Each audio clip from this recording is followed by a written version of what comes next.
هلو يا اصحابي، ازيكم؟ عاملين ايه؟ يا رب تكونوا بخير وكويسين وفي احسن حال دايما يا رب. هنتكلم النهارده عن الاضرار الناتجه اللي بتيجي من استخدامنا لصابونه للبشره، وكمان ايه الغسول المناسب لنوع بشرتك. تعالوا نتكلم عن اشكال الصابون. اشكال الصابون بيكون في على هيئه حاجتين.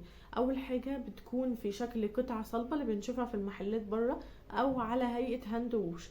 ايوه، في ناس بتغسل بشرتها بالهاند ووش، وده طبعا خطر كبير جدا على البشره، لان الوش او بشرتنا دي ارق حاجه في جسمنا كله.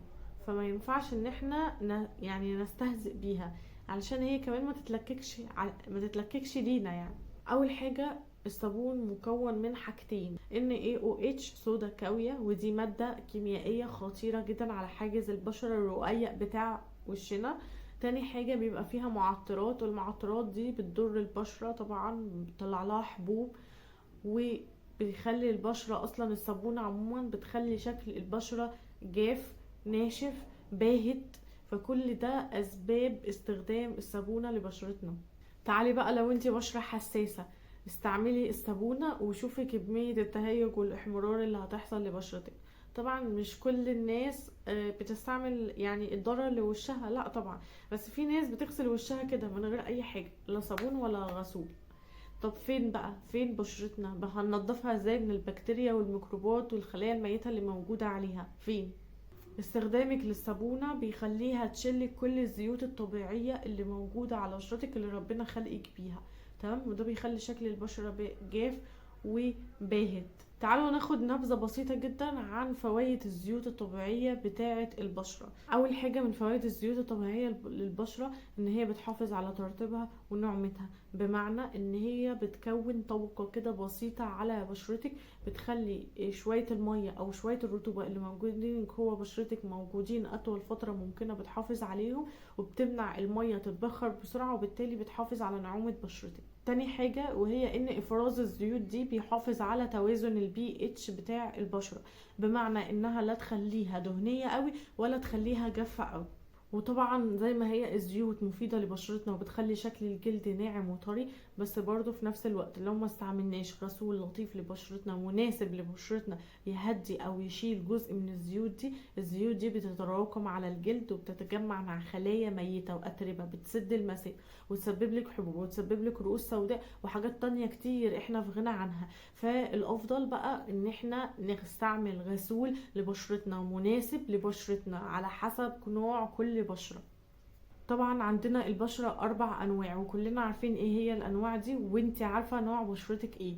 لو نوع بشرتك من النوع الجاف، يبقى هتستعملي غسول بيكون فيه هيلورونيك اسيد او فيتامين اي، علشان خاطر يعوض الجفاف اللي في بشرتك الطبيعي اللي موجود. تاني حاجة، لو بشرتك دهنية يبقى هتستخدمي غسول خالي تماما من اي زيوت موجودة فيه.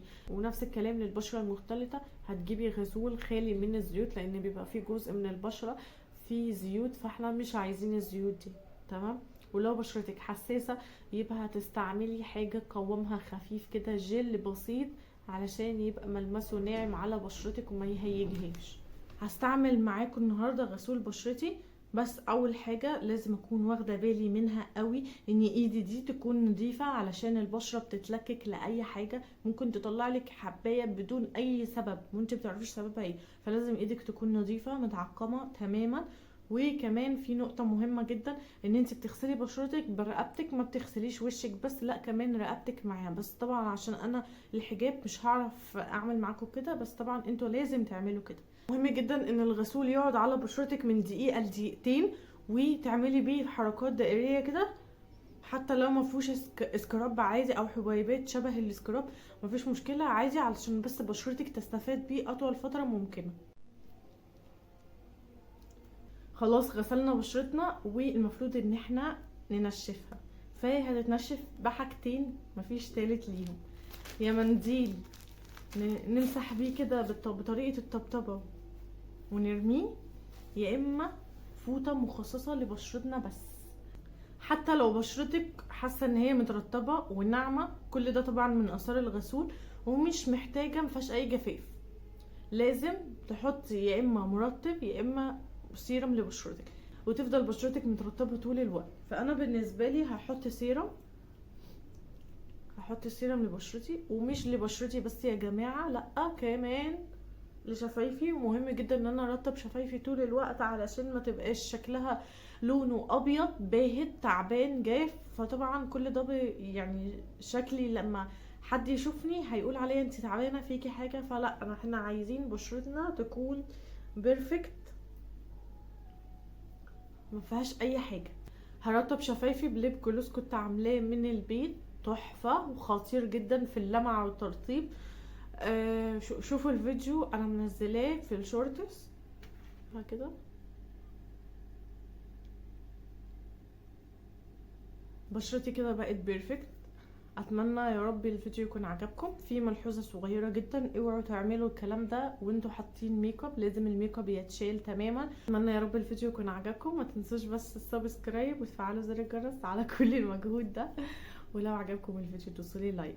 دمتم في رعايه الله، مع السلامه.